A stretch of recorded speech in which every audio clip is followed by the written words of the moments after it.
podría escribirte un cuento azul de Navidad o un poema anaranjado de aquellos que se imprimen en invierno en Massachusetts, o simplemente pintar junto a ti de amarillo todas y cada una de las gorras blancas que los marineros de Marruecos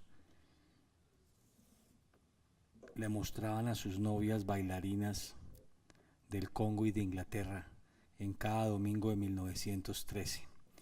Ese es un viejo poema con el que quiero empezar a conversar con ustedes de manera muy sincera y muy grata, porque en todas estas locuras, y quiero dedicar un poco esta intervención a hablar de eso, de la fuerza del amor, de la fuerza de las locuras y de la fuerza de la razón en esta democracia imperfecta. Si no tuviéramos esa capacidad de ilusión, esa capacidad de enamorarnos y de volvernos a enamorar cada vez que nos frustran los sentimientos, no tendríamos ninguna vocación cívica para construir un mundo mejor. Y lo digo porque ese poema con el que traté de empezar, y seguramente me salió choneto en la intervención, se lo dediqué a una novia que luego murió. Y como buen transeúnte de los romances y de las pasiones, con los años conseguí otra novia y conseguí otro poema. Y seguí, como toca, en ese ejercicio de morir y de resucitar. Y un poco a esa dicotomía en que nos enfrentamos todos los días, deberíamos dedicarle un tiempo.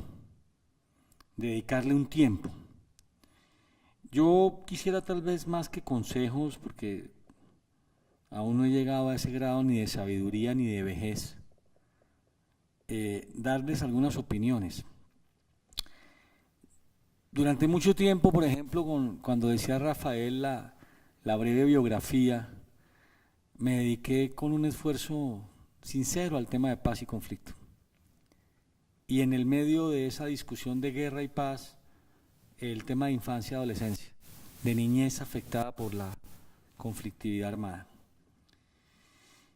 Y yo era soltero, y entonces estos periodistas tan poco respetuosos de la privacidad decían a las 10 de la noche: mañana viaja la Comisión de Paz para el rescate de los secuestrados del avión de Avianca, del ELN. Lamentablemente el ELN sigue en la misma lucha, ¿no?, de armas y de ideas, en mi opinión, terriblemente equivocada. Y entonces a las 10 de la noche decían eso, yo vivía soltero, rumbero, y a las 11:30 llegaban todos los papás de las personas secuestradas a mi apartamento a intermediar para que tratáramos de hacer algo al otro día.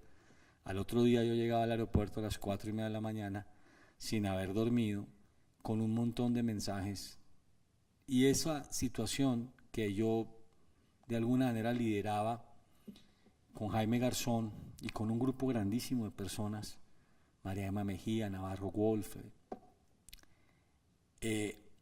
nos llevó o me llevó al consumo masivo de ribotril, anafranil, sertralina y todas las drogas psiquiátricas que ustedes se puedan imaginar. Y ese empeño, desde el punto de vista humano, es muy dramático porque el cuerpo y la mente no aguantan. Y sin embargo la pasión y el amor es lo que lo lleva a uno a tratar de hacer algo, y en medio de esa situación comete uno muchos errores que además hacen mucho daño, porque estamos hablando de vidas, de libertades. Y entonces uno va con la guerrilla hablando de la liberación de los secuestrados y lo llevan a un puesto de salud sin medicinas, en la mitad del sur de Bolívar, y defender la camiseta del Estado o la camiseta del sector privado en ese momento es costoso también, porque uno no puede dividir estas discusiones en blanco y negro. Ellos secuestran y seguramente en un ejercicio repugnante de competencia y de empatar el partido, le dicen: aquí se mueren los niños porque no llegan las vacunas. Y entonces uno va en la vida tratando de lidiar con eso y de pronto encuentra paz personal en otros ejercicios que adelantamos de la mano de Rafael cuando él estaba al frente de todos los programas de responsabilidad social empresarial en el periódico El Tiempo. Y ahí diseñamos otras cosas. Y entonces, por ejemplo, en un país como este tan rico en posibilidades, nadie medía el comportamiento del sistema educativo. Entonces uno dice, pero ¿cómo es posible? No, hicimos un programa que medía cobertura, calidad, inclusión escolar, acceso al sistema educativo, y le fuimos incorporando la variable de políticas públicas porque entendimos que no bastaba con querer, sino con un análisis razonable para medir con indicadores sustantivos si el país avanzaba mejor o peor en el sistema escolar y en educación de todos los niveles, y mirando cómo hacíamos para que la educación superior pudiera tener un acceso, la gente pudiera tener un acceso más importante. Y Colombia saltó a tener hasta ahora un porcentaje de cerca del 40 y pico % en educación superior, y Chile y Argentina y México están por encima del 70%. Y entonces uno dice, nos falta por lo menos 30 puntos porcentuales para igualar lo que otros países en el contexto latinoamericano han hecho. Hicimos un programa espectacular de niños periodistas y niñas periodistas. Hoy la asistente de la revista más importante del país salió de Código de Acceso, de un programa hecho con adolescentes y bachilleres para aprender a escribir sobre los temas nacionales. Redactamos el Código de Infancia y Adolescencia hace 10 años, no se ha puesto en práctica todavía. Y cuando uno escribe esas leyes y luego mira las realidades y siente que ese divorcio entre lo que se escribe y lo que se hace es enorme, es cuando piensa uno en los profesionales que pueden llenar ese vacío haciendo realidad todas esas cosas. Y entonces uno mira el debate alrededor del Código de Infancia y Adolescencia y todavía es el mismo de hace 20 años. Que si los tratamos como adultos a los jóvenes infractores para que respondan penalmente con cárcel, que si los tratamos de otra manera, que si creamos centros especializados, que si bajamos la edad para que respondan desde los 12 años. Y cada debate implica ciencia, implica argumentos. Si bajamos la edad para que sean responsables a partir de los 12 años, estaríamos haciendo una locura porque solamente el 0.09 de los casos tiene que ver con adolescentes de esa edad, entre 12, 13 y 14, que estarían haciendo acciones que pudieran llamarse como delitos. Entonces no son soluciones, son populismos dentro de un ejercicio que llama la atención, pero que al final no tiene mucho discernimiento. Y todo lo que uno haga en este ejercicio de balanceo entre la razón y el corazón lo lleva a uno a discusiones enormes. Hicimos con Rafael un programa también para medir la eficacia del sistema de salud, que tiene plena cobertura y pésima calidad. Entonces, ¿cómo hace uno para que tenga más calidad sin renunciar a la cobertura? ¿Y cómo involucra variables de prevención, sobre todo en la primera infancia? Descubrimos, o no lo descubrimos, lo refrescamos la memoria de aquellos que no sabían con suficiencia, pero que tenían algunas ideas sobre que los niños, por ejemplo, en el vientre materno, los bebés que están en el vientre materno deben consumir unos micronutrientes específicos para que puedan, cuando van creciendo, tener la madurez y la capacidad cognitiva suficiente para poder estudiar con éxito y cuando crezcan ser profesionales o tecnólogos y no caer en la trampa de pobreza. Dicho en otras palabras, aunque sonaba extraordinariamente bien y lo compartí por siglos, eso de enseñar a pescar y no darle pescado, que es bueno, cuando una niña pobre tiene un bebé en su vientre, discutir sobre si le damos o no le damos un desayuno, o le ayudamos o no le ayudamos a que se mantenga con un nivel nutricional adecuado, puede ser innecesario, puede ser un debate innecesario, hay que hacerlo, porque si no ese niño va a nacer desde el primer día como condenado a repetir su círculo de pobreza. Entonces todos estos dilemas fueron los que ocuparon mi vida durante 15 años y siguen haciéndolo. Esta mañana y ahora que vi pasar a los ingenieros ambientales, decía, por Dios, ¿cómo hacemos? ¿Quién estaría dispuesto a ser un depredador del medio ambiente para levantar más industrias y chimeneas y empresas y fábricas? Y entonces uno diría, nadie. Todos queremos una armonía con la naturaleza. Pero ¿cuál es el debate ahí del amor, de la razón, del discernimiento? Que el 25% de todos los ingresos por exportaciones, dice el periódico en primera plana hoy, es el petróleo y la minería.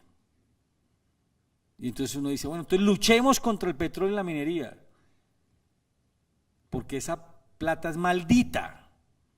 ¿Y con qué vamos a reemplazar ese dinero para la sostenibilidad de la educación pública, del subsidio alimentario de esa madre a la que me refería antes, de la recuperación del Paupés y del Guaviare después del proceso de paz con las FARC, de la construcción de esas carreteras para poder sacar esos productos agropecuarios al mercado exportador?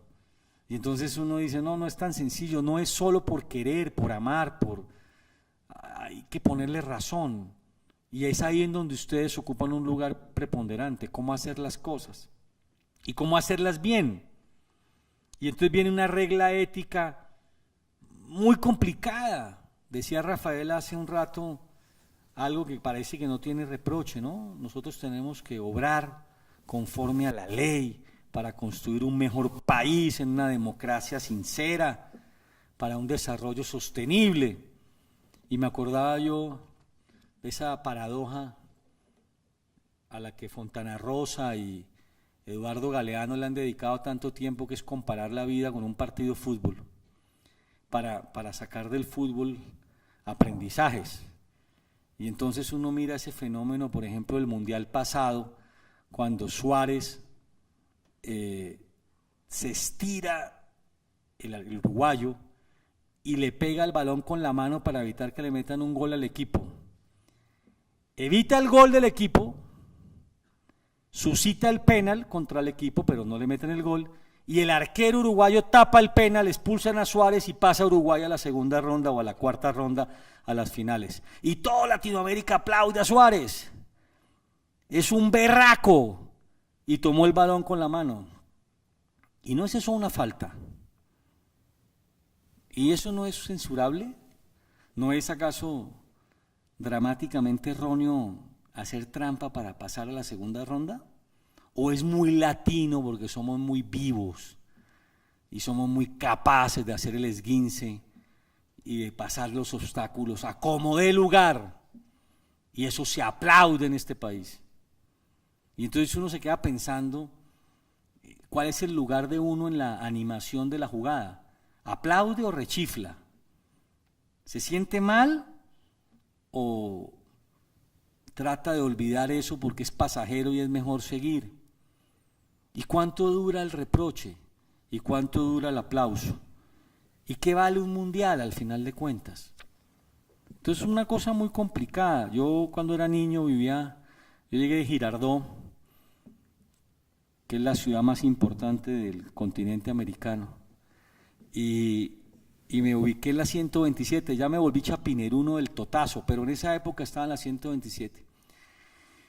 Y de la autopista a la avenida Suba, veía uno cómo habían construido esa calle en la que además asesinan a Rodrigo Lara, porque todo el país está lleno de eso, ¿no? De un montón de cosas que se van conjugando día a día, y de pronto con el paso de los años esa calle queda ondulada y una cantidad de huecos y uno cae.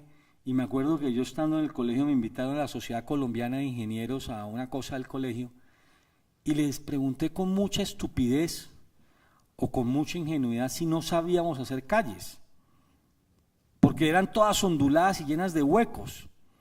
Y alguien me dijo que había unas grandes fallas geológicas en Bogotá.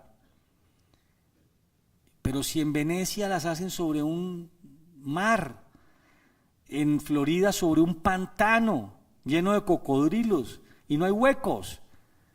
Y entonces alguien me dijo, los huecos son sinónimo de corrupción. No hay una sola posibilidad de que uno entienda que construir calles con huecos no son sinónimo de corrupción. Claro, si uno se pone a perseguir huecos para buscar corruptos, pues lo logra, pero es un camino de pronto largo. Pero lo logra porque alguien la construyó, alguien pagó por eso, alguien redujo el material para llegar a otro tipo de estructura. Y entonces uno dice, ¿cuáles son las reglas éticas del desarrollo? ¿A qué estamos dispuestos? De pronto uno le mete 24 horas a la labor de fiscal delegado para la violencia contra niños y se olvida de ser papá. Y entonces es una gran contradicción. No ver los hijos, pero estar pendiente de los hijos de otros. Y ese es un mundo de paradojas complejas. Y entonces uno tiene que romper moldes. O sea, apareció un señor en la escena y dijo, este país debería ser un país de sapos. Y tiene razón. Si no somos un país de sapos, no podemos luchar contra la corrupción. Pero todo el modelo cultural en el sistema educativo está montado sobre todo lo contrario. El sapo del curso es un mal tipo, o hay que convertirlo en un mal tipo. Hay que hacer bullying, porque nosotros nos venimos aquí a copiar en el examen de química y física y a pasar las preguntas y este tipo nos va a sapear. Y entonces viene todo un andamiaje complejo.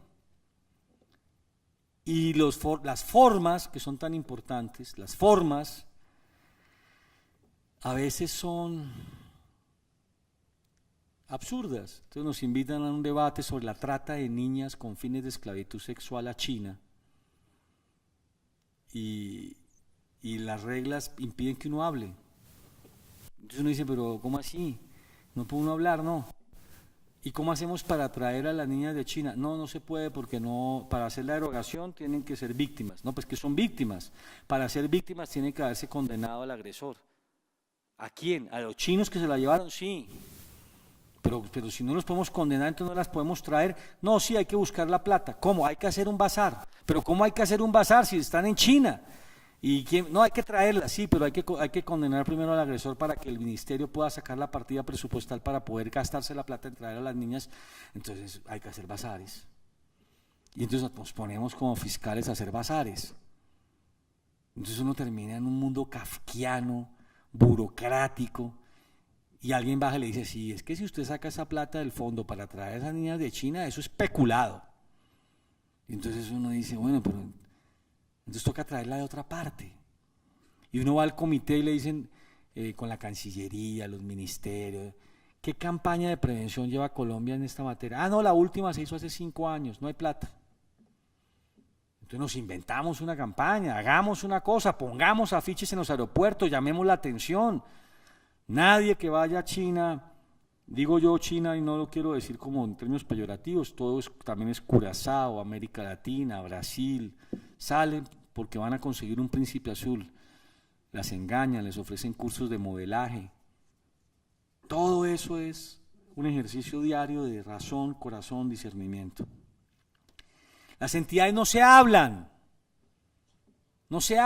el ICBF llevaba hasta hace poco cerca de 6.600 niños y niñas atendidos provenientes de los grupos armados ilegales de FARC, ELN y EPL, que se habían desvinculado de esas estructuras y han sido atendidos en un programa de atención psicosocial y en un procedimiento administrativo que adelanta el instituto. Y llegué a la fiscalía y dije, ¿cuántos de esos niños son víctimas en procesos que adelanta la fiscalía contra los reclutadores? No, el 20%. ¿Y el otro 80% no? ¿Por qué? No, porque no mandan la información. ¿Y usted la pide? No, tampoco, pero hay que… Entonces, ni el uno la manda, ni el otro la pide.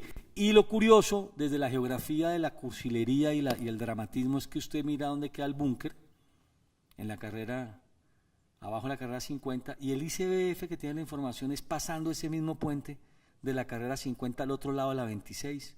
Entonces usted se para en la mitad, ve que a un lado está la fiscalía y al otro lado está el ICBF, que no es sino llevar una información pasando un puente y decirle, mire, esos son los niños reclutados. y que le digan a uno, cada uno, Pepito, en tal frente, en tal sitio, en tal ciudad, en tal zona, en tal región, en esta área de la selva. Y eso tenía un comandante de frente, y ese comandante de frente lo reclutó. Pues llámelo, haga el proceso, organícelo, no es tan difícil. Y entonces no, nos encontramos con que 70.000 niñas en 10 años han sido violadas sexualmente. Y uno dice, ¿pero cómo? Sí, el DANE construye una información sobre todos los niños y niñas que nacen en los sistemas hospitalarios, que son el 99%. Salvo Emanuel, el 99.9% nace en los hospitales. Y confecciona la información y clasifican por edad de la madre. Mujeres de 60 años que dan a luz y mujeres menores de 14 años que dan a luz. Y todas las mujeres menores de 14 años que dan a luz, que son niñas, para concebir ese bebé, experimentaron una práctica sexual que es definida como delito. Porque nadie debe hacer o tener sexo con una niña menor de 14. Y todas ellas quedaron embarazadas, 6.000 por año y más, hasta multiplicar 70.000 casos. Y entonces nos pusimos en la tarea de pedir los datos. Llevamos 1 año y medio pidiéndolos. Dice alguien, no, pero es que es obligación que me los mandes. Sí, pero hagamos primero un convenio para yo poder mandarte los datos.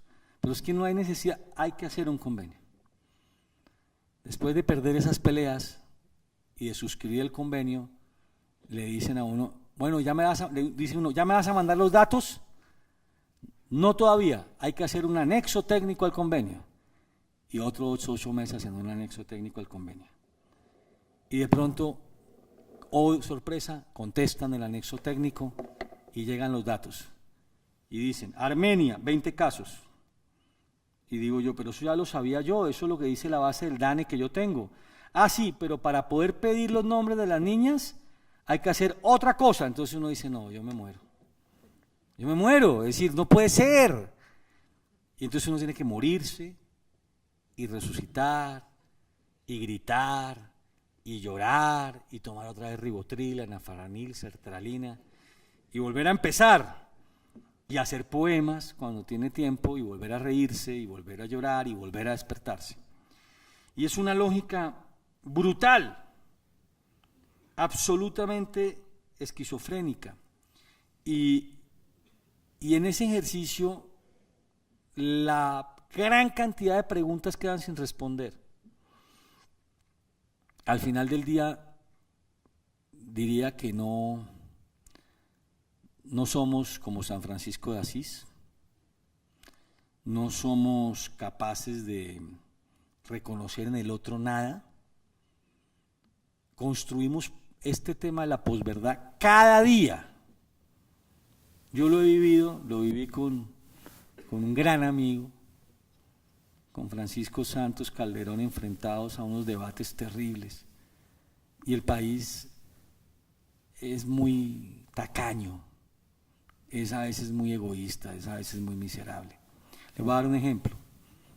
No hay un solo pasólogo, expertos en temas de paz, que cuando le toca hablar reconozca que el proceso de paz con las autodefensas fue un proceso de paz.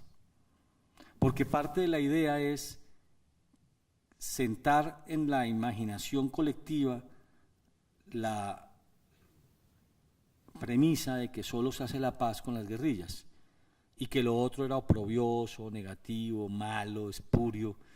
Cuando construimos esa ley 975 con la sociedad civil, fuimos muy pocos los que participamos como organizaciones sociales en ese entonces, porque no se veía bien. Esa ley de paz con los paras tuvo a 1.500 personas 8 años privadas de libertad como reproche punitivo a sus acciones criminales. Puede ser muy poco. Veremos si la JEP tiene a 1.500 personas restringidas en sus libertades por 5 años, como es el mandato. o si las sumas son distintas. Esa ley de los paras, entre comillas, de impunidad, que era una porquería, da una relación de 5.200 niños y niñas víctimas de reclutamiento. Vamos a ver si esa cifra se encontró en el Congo, en la antigua Yugoslavia, en donde también emplearon niños y niñas en el África para acciones bélicas. Y no la encuentras. Luego no es tan mala, pero nos tuvieron que enseñar a decir que para apoyar el acuerdo de paz con La Habana había que repudiar el otro proceso. O para, digamos lo contrario, para aplaudir el proceso de paz con los paras, tenemos que repudiar el proceso de paz con las FARC. Y yo soy amigo de algo distinto, es hagan lo que les nazca en el corazón, con la razón. Yo opté por apoyar a ambos, con las críticas que me caben a ambos. De los paras mintieron, faltaron muchas cosas por repudiarles. Es una estructura que masacró y asesinó. Pero en el otro caso van a amnistiar el delito de reclutamiento de niños, algo por lo que estos pagaron 8 años. Entonces a mí sí me gusta el acuerdo de paz de La Habana en muchos sentidos, pero no en ese. Eso no me gusta, como no me gusta todavía no saber qué vamos a hacer para reemplazar ese petróleo, esa minería depredadora por otras actividades de ingeniería ambiental que nos permitan identificar otros caminos para el desarrollo. Como no me gusta seguir peleando por un sistema de salud que tiene cobertura y no tiene calidad, pero que toca hacerlo porque no vamos a encontrar paz si no logramos resolver esas dificultades. Como detesto tener que llamar todos los días para que me manden la lista de las 70.000 niñas que quedaron embarazadas durante una década para poder judicializar a los agresores sexuales. Y en cada caso hay razones. Me dijo un hombre muy ilustre alguna vez, cuando estás hablando de esas niñas embarazadas no quieres penalizar el amor adolescente entre noviazgos. Le dije, no, ¿sabe cuánto significa eso en la lista? Menos del 5%. La lista es grosera cuando uno ve que son hombres de 60 con niñas de 12. Y ese, por ejemplo, es un enfoque en donde no hay sino repudio social y a eso hay que trabajarle. Digamos, lo que quiero decir con todo esto es que hay una enorme esperanza con ustedes. Hay un país que pone los ojos en esta nueva generación. Van a encontrar muchas preguntas afuera. Muchas veces van a obrar como Suárez, cogiendo el balón con la mano. Y todos lo hemos hecho, no crean que aquí vienen santos, solo Rafael es santos, los demás hemos pecado permanentemente. Alguna vez tendremos que coger el balón con la mano, no lo voy a aplaudir, no es el camino, me avergüenza ese camino, pero creo que hay que potenciar, hay que ponderar y esa fórmula tripartita entre amor, razón, nos permite amor, razón, discernimiento, nos permite escoger las medidas más adecuadas para lograr que esta sociedad perdure, tengamos una mejor democracia y un desarrollo que nos permita de alguna manera, permitir que los hijos e hijas y nosotros mismos ejerzamos alguna vez el derecho a la búsqueda de la felicidad. Muchas gracias.